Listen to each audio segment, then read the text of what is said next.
எல்லாருக்கும் வணக்கம். எல்லாரும் எப்படி இருக்கீங்க? நல்லா இருக்கீங்களா? நான் தாங்க உங்கள் கிராமத்து பொண்ணு பேசுகிறேன். இன்றைக்கி நம்ம வீடியோவில் என்ன பார்க்க போகிறோம்னு பார்த்தீங்கன்னா, இன்றைக்கி ரொம்பவே சூப்பரான இன்ட்ரெஸ்டிங்கான ஒரு வீடியோவை தாங்க பார்க்க போகிறீங்க. என்ன வீடியோன்னு பார்க்குறீங்களா? அது இயற்கையை பற்றி தாங்க பார்க்க போகிறோம். இயற்கையை பற்றி என்ன பார்க்க போகிறோம்னு நினைக்கிறீங்களா? அது ஒன்றும் இல்லைங்க. நம்மளுக்கு இயற்கை நிறையா ஒரு பொருளை தந்திருக்குங்க. அது எப்படி எந்தெந்த விஷயத்துக்கு பயன்படுத்துறதுன்னு தான் தெரியல, நம்மளுக்கு தெரியல. எனக்கு தெரிஞ்ச விஷயத்தை நான் சொல்கிறேன். எங்கள் கிராமத்தில் எங்கள் கை பக்கத்துலேயே நிறைய பொருட்கள் இருக்குங்க. இயற்கை எங்களுக்கு நிறைய அள்ளி அள்ளி கொடுத்துருக்குதுங்க. அது எப்படி பயன்படுத்துகிறோன்னு சொல்லி வாங்க பார்க்கலாம். வீடியோக்குள்ளே போய் ஃபஸ்ட்டு பார்த்தீங்கன்னா மருதணியை பற்றி பார்க்கலாங்க. வாங்க பார்க்கலாம். இங்கே பாருங்கள், இந்த மருதாணி மரம் கொஞ்சமாக இத்தனோண்டு கிள்ளி தாங்க கொண்டு மழை காலத்தில் வச்சுருந்தோம். அது பார்த்தீங்கன்னா எப்படி வளர்ந்துருச்சு பார்த்தீங்களா? அது வளர்ந்தது மட்டும் இல்லாமல் இங்கே பாருங்கள், இந்த மருதாணி விதைகள் இது பூவாகி விதையாக இருக்குதுங்க. இந்த விதையும் மழை வந்துச்சுன்னா அப்படியே உதிர்ந்து நம்மளுக்கு நிறைய நாற்று கிடைக்கும். அப்புறம் இந்த மருதாணி பூ இருக்குது பார்த்தீங்களா? இங்கே பாருங்கள், இந்த பூ அப்படியே ஜாதி பூ மாதிரி அப்படி ஒரு வாசனையாக இருக்குங்க. இந்த பூவை பறித்து நைட்டு தூங்க போகும்போது கொஞ்சம் பேனு ஈருப்பேனெல்லாம் தலையில் இருக்குது இல்லைங்க, அது இருக்கிறவங்க தலையில் எப்படி அந்த பூவை தலையில் வச்சு கொண்டை போட்டுட்டு படுத்திருந்தோம்னா அந்த பேனெல்லாம் போயிருங்க. அதுக்கு பயன்படுத்துவாங்க, எங்கள் ஊரில் பெரியவங்க சொல்லுவாங்க. சரிங்களா? பாருங்கள், அப்படியே அரைச்சி வச்சா கை பார்க்குறதுக்கு அம்புட்டு ஒரு அழகாக இருக்குங்க. அவ்வளோ அழகாக இருக்கும். இந்த மருதாணி கொஞ்சம் சுடுதண்ணி வச்சு குடித்தா பெண்களுக்கு வெள்ளைப்படுற பிரச்சனை இருக்குது இல்லைங்களா, அதுக்கு ரொம்ப ரொம்ப நல்லதுங்க. உடல் சூட்டை தணிக்கக்கூடிய சக்தி இயற்கையே நம்மளுக்கு கொடுத்துருக்குதுங்க. பாருங்கள், எவ்வளோ பெரிய இயற்கை எப்படி இருக்குது பாருங்கள். எங்கள் கிராமத்தில் ஈஸியாக கிடைக்குது. வாங்க அடுத்தது என்ன. அப்புறம் இந்த மருதாணியை அரைச்சி நம்ம கையில் வைக்கக்குள்ள கை பார்க்குறதுக்கு நம்மளுக்கு அவ்வளோ சிகப்பாக இருக்குங்க, அழகாகவும் இருக்கும். அந்த மருதாணி நம்ம சாயம் வைக்கிறோம் இல்லைங்களா, அரைச்சி வச்சா கை சிவக்குது. அதில் தானே சாப்பாடு பிசைஞ்சு சாப்பிட்றோம். அது சாப்பிட சாப்பிட நம்ம வயிற்றுக்குள்ள இருக்கிற புண்ணெல்லாம் ஆற்றுதுங்க. சரிங்களா? ரொம்பமையான ஒரு அருமருந்துங்க. இயற்கை நம்மளுக்கு தந்த வரம் இது. வாங்க அடுத்து என்னன்னு பார்த்தீங்கன்னா பெரண்டிக்கை பற்றி தாங்க பார்க்க போகிறோம். இதுவும் வீட்டு முன்னாடியே தாங்க இருக்குது. இங்கே பாருங்கள், இப்போ மழை பெஞ்சு இல்லைங்களா, இது நான் ஒடிக்கல, அது இருக்கட்டும், சட்னிக்கு தேவைன்னு சொல்லி அது இருக்குதுங்க. வேலியில் அப்படியே படர்ந்துருக்கு பாருங்கள், நிறைய இருக்குது பாருங்கள் பெரண்டை. ஒன்று உங்களுக்கு காட்டுறேன், நான் பக்கத்தில் கொண்டு காட்டுறேன். இங்கே பார்த்தீங்கன்னா மழை பெஞ்சதுக்கு அப்படியே தளைஞ்சிருக்குது பாருங்கள். இது சட்னி அரைக்கிறதுக்கு ரொம்ப பக்குவமான ஒரு ஸ்டேஜுங்க. பாருங்கள், இப்படி தான் அரைக்கணும். இது இந்த பெருசாக இருக்கிறத போட்டு அரைச்சோம்னா நம்ம வாயெல்லாம் அரிக்கும்.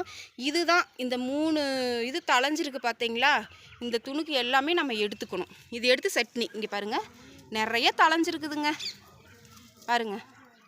இது எல்லாமே நம்ம சட்னி அரைக்கிறதுக்கு தான். பெரண்டை எதுக்கு சாப்பிடுவாங்கன்னு பார்த்தீங்களா, கடையில் நானே நிறைய தடவை பார்த்துருக்கேங்க. இம்ட்டுக்கூண்ட ஒரு 10 துணுக்கு தான் இருக்கும். அது எடுத்து 10 ரூபா 20 ரூபான்னு விற்பாங்க. இது எங்கள் கிராமத்தில் வேலியில் பார்த்தீங்களா எப்படி தளைஞ்சிருக்குது பாருங்கள். 2 மழை தாங்க வந்துருந்துச்சு, அதுக்கு சூப்பராக தளர்ந்து வந்துருச்சு பாருங்கள். இப்போ இதெல்லாம் பறிச்சோம்னா நம்ம ஒரு சட்னி அரைக்கலாம். நிறையாவே இருக்குது. இது எதுக்குன்னு பார்த்தீங்கன்னா பசியே எடுக்க மாட்டேங்குது, என்னால் சாப்பிடவே முடியல, வயிறெல்லாம் மந்தாரமாகவே இருக்குதுன்னு சொல்கிறாங்கல்லங்க, அவங்களுக்கு அரிய ஒரு சூப்பரான மருந்துங்க இந்த பெரண்டி சட்னிங்க.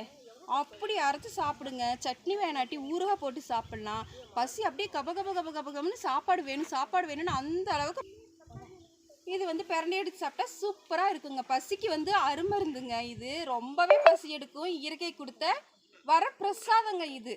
அடுத்து என்னென்னு பார்க்கலாம் வாங்க. அடுத்தது என்னென்னு பார்த்தீங்கன்னா கோவைக்கீரைங்க. இங்கே பாருங்கள், அதுவும் வேலியில் தாங்க படர்ந்து கிடக்குது. இங்கே பாருங்கள், இதுதான் கோவைக்கீரை. இந்த கீரை வயிற்று புண்ணுக்கு ரொம்ப ரொம்ப நல்லதுங்க. அப்புறம் கோவக்காயில் நம்ம சில்லியெல்லாம் போட்டு சாப்பிடுவோம் இல்லைங்க, அந்த கோவக்காய் இப்போ தான் மழை பெஞ்சதில் செடி தளர்ந்துட்டு இருக்குது. கோவக்காய் நிறைய இருக்கும். இந்த வேலியிலெல்லாம் இருந்துச்சுன்னா நாங்கள் கோவப்பழம் ரெட் கலரில் அவ்வளோ ஒரு கலராக இருக்குங்க. அந்த கோவப்பழத்தை பறித்து சாப்பிடுவோம். கோவக்காயில் வத்தல் போட்டு வச்சுக்குவாங்க. கோவக்காய் புளிக்குழம்பு வைக்கலாம், ஃப்ரை பண்ணி சாப்பிட்லாம், எப்படி வேணாலும் சாப்பிட்லாம். அது சுகருக்கு ரொம்ப ரொம்ப நல்லதுங்க. பாருங்கள், இதுவும் நம்மளுக்கு கொடுத்த இயற்கையான ஒரு வரப்பிரசாதம் தாங்க. பாருங்கள், எங்கள் கிராமத்தில் எவ்வளோ பொருள் எப்படி ஈஸியாக கிடைக்குதுன்னு பாருங்கள். பாருங்கள் கோவை இலை. நாங்கள் சின்ன பிள்ளையா இருக்கும்போது விளையாடுறதுக்கு என்ன செய்வோம்னு பார்த்தீங்கன்னா, இந்த மாதிரி கொடியை எடுத்து இப்படி ரவுண்ட் பண்ணி தலையில் வந்து கிரீடம் மாதிரி வச்சுட்டு விளையாடுவாங்க. இங்கே பாருங்கள், இப்படி தான். நல்லா இருக்குங்களா? வாங்க அடுத்து என்னன்னு சொல்லி பார்க்கலாம். அடுத்து இயற்கை கொடுத்த வரப்பிரசாதம் என்னன்னு பார்த்தீங்கன்னா தொட்டாச்சினிங்கிங்க. இது எதுக்கு பயன்படுதுன்னு பார்க்குறீங்களா? இங்கே வாங்க, அதுக்கு முன்னாடி இதை தொட்டு பார்ப்போம். இங்கே பாருங்க, தொட்டா அப்படியே சுருங்குது பாருங்க. பாருங்க, இது வந்து எதுக்கு பயன்படுதுன்னு சொல்லி பார்த்தீங்கன்னா, ரொம்ப நாளாக வயிற்றுப்போக்கு இருக்குது பார்த்தீங்களா, விடாமல் வயிற்றாலேயே போயிட்டு இருக்குதுன்னு சொன்னீங்கன்னா, இது வந்து கொஞ்சம் ஒரு கைப்பிடி அளவு எடுத்து சுடுதண்ணியில் போட்டு ஒரு 3 லிட்டர் 2 லிட்டர் இந்த மாதிரி அளந்து நம்ம சுடுதண்ணியில் போட்டு நல்லா கொதிக்க வச்சு அந்த தண்ணியை வந்து குடித்தோம்னா வயிற்றுப்போக்குக்கு வந்து நல்லா இருக்குங்க இது. சரிங்களா? இதுவும் நம்மளுக்கு இயற்கை கொடுத்த வர பிரசாதம். அப்புறம் மோர்லேயும் கலந்து குடிக்கலாங்க. மோரில் கலந்து குடித்தாலும் உடம்பு சூட்டை தணிக்கும். வெயில் காலத்துலலாம் உடம்பு குளிர்ச்சின்னு சொல்கிறாங்க. இங்கே பார்த்தீங்கன்னா அப்படியே வீட்டு முன்னாடி வச்சுருக்காங்கங்க. இதெல்லாம் ரொம்பவே அரிய மருந்து தாங்க. வீட்டு முன்னாடி அழகுக்கும் வச்சுக்கலாம். இப்படி நம்ம அப்பப்போ மனசு ரிலாக்ஸ்ட் ஆகிறதுக்கு தொட்டு தொட்டு விளையாண்டுக்கலாங்க. நம்ம மனசுக்கு வந்து ரொம்பவே ஒரு ஹாப்பியாக இருக்கும். அடுத்து என்னென்னு பார்க்கலாம் வாங்க. இங்கே பாருங்க, இது வந்து அத்திப்பழம் இருக்குது இல்லைங்களா, அந்த மரங்க. இப்போ தான் நானே பார்க்குறேன். இங்கே பாருங்கள், இது வந்து கடையில் வந்து பார்த்திங்கன்னா ரொம்பவே காசு கொடுத்து நம்ம வாங்கணும். அது வந்து நம்ம வீட்டிலே இங்கே கிராமத்துலேயே வளர்க்கலான்னு சொல்லி இங்கே பாருங்கள், பெரிய மரமாக இப்போ தான் வச்சு நல்லா பிஞ்சு மரமாக இருக்குதுங்க. பார்த்தீங்கன்னா இது ரொம்ப காஸ்ட்லி தான். ஆனால் ஒரு காய் ஒரு பூ பிஞ்சு இன்னும் எதுவும் எடுக்கலைங்க. இப்போ தான் வந்து தளர்ந்துட்டு இருக்குது. இதுவும் இயற்கையாகவே நம்ம உடம்புக்கு வந்து ரத்த விருத்திக்காக அத்திப்பழம் வந்து சாப்பிடுவாங்க. ரத்தம் இல்லைன்னு சொல்கிறாங்க இல்லைங்களா, அதுக்கு வந்து அத்திப்பழம் சாப்பிடுங்க, உடம்புல ரொம்ப ரத்தம் ஊறுன்னு சொல்லுவாங்க. இயற்கை வந்து எத்தனை பொருளை அள்ளி அள்ளி நம்மளுக்கு கொடுத்துட்டு இருக்குதுன்னு பாருங்க. நான் எப்படி பயன்படுத்துறதுன்னு சொல்லி தெரியல. எங்கள் கிராமத்துலேயே வீட்டை சுற்றியும் கைக்குள்ளேயே இருக்குது, எங்கேயுமே அலைய வேண்டியது இல்லைங்க. இது வந்து வேப்ப மரங்க. வேப்பம் கொழுந்து இருக்குது இல்லைங்களா, வேப்பம் கொழுந்து. வேப்ப இலை வந்து பறிக்கக்கூடாதுங்க. வேப்ப இலையில் வந்து ரொம்பவே கசப்பு தன்மை இருக்கும். இந்த மாதிரி வேப்பம் கொழுந்தில் வந்து நம்மளுக்கு கசப்பு வந்து அவ்வளோவா இருக்காதுங்க. இது எதுக்குன்னு பார்க்குறீங்களா, காலையில் எந்திரிச்சதுமே பல்லை நல்லா விளக்கிட்டு வாயெல்லாம் கொப்பளிச்சிட்டு இந்த வேப்பம் கொழுந்தை வந்து ஒரு 4-5 துணுக்குங்க இப்படி கிள்ளி வெறும் வயிற்றில் வாயில் போட்டு மென்று சாப்பிட்டா சுகருக்கு அவ்வளோ நல்லதுங்க. சூப்பரான இயற்கை கொடுத்த மருந்து நம்மளுக்கு எப்படி இருக்குது பாருங்கள், எவ்வளோ இது கிடச்சிருக்கு பாருங்கள். இதே மாதிரி தாங்க வெறும் வயிற்றில் சாப்பிட்டு பாருங்கள் நீங்கள், அப்புறம் உங்களுக்கே தெரியும். வயிற்று புண்ணுக்கு கூட ரொம்ப நல்லதுங்க, கீரிப்பூச்சிக்கெல்லாம் ரொம்ப நல்லதுங்க பாருங்கள். அப்புறம் இந்த வேப்ப இலையில் வந்து என்ன ஒரு அதிசயம்னு பார்த்தீங்கன்னா, எத்தனை கிளை இருந்தாலும் அத்தனை கிளையும் ஒடிச்சு நம்ம இந்த மாதிரி ஒவ்வொரு இலையாக எண்ணி பார்த்தீங்கன்னா ஒத்தப்படையில் தாங்க வரும். ரெட்டைப்படையில் வரவே வராது, ஒத்தப்படையிலே தான் வரும். நீங்கள் வேணாலும் ட்ரை பண்ணி பாருங்கள். நான் ட்ரை பண்ணி பார்த்துட்டு தான் சொல்கிறேன், ஒத்தப்படையில் தான் வரும். சரிங்களா? அடுத்து என்னென்னு பார்த்தீங்கன்னா, கடையில் போய் எல்லாம் காசு கொடுத்து வாங்குகிறோம் இல்லைங்க, ஆலுவேரா ஜெல்லுன்னு பார்க்குறோம்ல. இங்கே பாருங்கள், எங்கள் ஊரில் எப்படி கிடக்குதுன்னு பாருங்கள். அப்படியே பளபளன்னு தளன்னு பச்சை பசியேறுண்டு குளுன்னு கண்ணுக்கே குளிர்ச்சியாக இருக்குதுங்க இதை பார்க்கும்போது.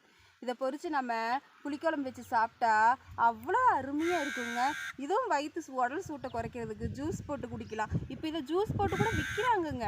நிறைய டவுன்லலாம் நானே பார்த்துருக்குறேங்க. முகத்துக்கு பூசுகிறாங்க, பிம்பிள்ஸுக்கு நல்லதுன்னு பூசுகிறாங்க, ஹேர் ஆயிலுக்கு யூஸ் பண்ணுறாங்க. எவ்வளோ மருந்து இருக்குது பாருங்கள். இப்படி சொல்ல நிறைய சொல்லிக்கிட்டே போகலாம். இது பார்த்தீங்களா, இது வந்து அரப்பு செடிங்க. அரப்பு அரைச்சி தலைக்கு வெந்தயம் 5 இதையும் போட்டு உடல் ரொம்ப சூடாக இருந்துச்சுன்னா, இந்த ஆடி 18 அப்பையெல்லாம் உடம்புல எண்ணெய் பூசி குளிக்கிறாங்க இல்லைங்களா, அப்போ இந்த அரப்பு அரைச்சி பூசுவாங்கங்க. அவ்வளோ அருமையாக இருக்குங்க, குளிர்ச்சி. சளியே பிடிச்சிக்குன்னா பார்த்துக்கோங்களேன், அவ்வளோ குளிர்ச்சியானது இந்த இலைக்கு. பாருங்கள் எப்படி கிடக்குது பாருங்கள். எங்கள் கிராமத்தில் அள்ளி கொடுத்துருக்குதுங்க இயற்கை. அள்ளி நம்மளுக்கு நிறைய அப்படியே அள்ளி கொடுத்துருக்குது இயற்கை. அடுத்து என்னன்னு பார்க்குறீங்களா, எருக்கை இலை தாங்க. பாருங்கள், எருக்கை இலை. இந்த எருக்கை இலை வந்து எதுக்காக பயன்படுத்துதுன்னு பார்த்தீங்கன்னா, நாங்களாம் வேலைக்கு போயிட்டு இருக்கும்போது கையில் எல்லாம் முள் அடிச்சிருங்க, முள் உடஞ்சி போயிடும். அது என்ன தான் பின்னூக்கு வச்சு நம்ம எடுத்தாலும் வராது, கை தான் டேமேஜ் ஆகும். அதுக்கு என்ன பண்ணுவோன்னு பார்த்தீங்களா, லைட்டாக ஊசியில் அந்த முள் குத்துன இடத்துல இந்த இலையை உடச்சோம்னா பால் வரும் இல்லைங்க, அந்த பாலை கொண்டாந்து விரல் இப்படி வச்சோம்னா காலையில் பார்த்தா அந்த முள் தானாக வெளியில் வந்துடுங்க. இந்த எருக்கை இலைக்கு எருக்கும் பாலுக்கும் அவ்வளோ ஒரு பவர் இருக்குதுங்க. எவ்வளோ ஒரு அருமருந்து பார்த்தீங்கன்னா எங்கள் கிராமத்தில் கிடைக்கிற இயற்கையான பொருட்கள் பார்த்தீங்களா. இன்னும் சொல்ல சொல்ல நிறையா சொல்லிகிட்டே போகலாங்க. இன்றைக்கி நான் இயற்கையில் இவ்வளோ பொருட்கள் கிடைக்குதுன்னு சொன்னேன் இல்லைங்களா, இதெல்லாம் உங்களுக்கும் உங்கள் ஊரில் ஈஸியாக கிடைக்குதான்னு சொல்லுங்கள். இதோட மருத்துவ பயன்கள் உங்களுக்கு தெரிஞ்சுன்னா கமெண்ட் பண்ணுங்கள். இன்றைக்கி நான் காட்டின இந்த பொருட்களெல்லாம் உங்களுக்கு பிடிச்சிருந்துச்சுன்னா கிராமத்து பண்ண யூடியூப் சேனல் லைக் பண்ணுங்கள், ஷேர் பண்ணுங்கள், கமெண்ட் பண்ணுங்கள், மறக்காமல் சப்ஸ்கிரைப் பண்ணுங்கள் ஃப்ரெண்ட்ஸ். பாய்.